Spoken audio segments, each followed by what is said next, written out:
Tu ne deviendras jamais une référence dans ton domaine si tu ne fais pas ça. Appelons-la la méthode d'autorité partagée. C'est simple.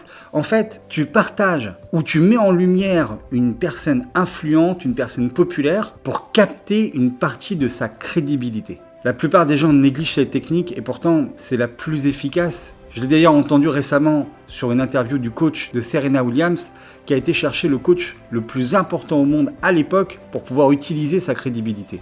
Tony Robbins a travaillé avec John Rod au début, qui est une figure incontournable dans le domaine du développement personnel. Au début, Tim Ferriss, qui a écrit La semaine de 4 heures, s'est lié très rapidement avec Richard Branson. Alors, t'es pas obligé d'en arriver jusque-là. Il y a plus simple à faire. Il y a deux solutions. La première, c'est effectivement d'essayer d'interviewer des gens qui ont une certaine notoriété dans leur domaine. Et ça, c'est ce que tu vois le plus souvent sur le web. La deuxième manière de faire, c'est de parler de figures connues, mais de partager des anecdotes inédites à leur sujet. Et là, tout d'un coup, tu deviens une source d'inspiration captivante parce que tu deviens quelqu'un qui a un accès privilégié à des connaissances spécifiques. Donc, si tu veux accélérer ta crédibilité, n'essaye pas de le faire seul.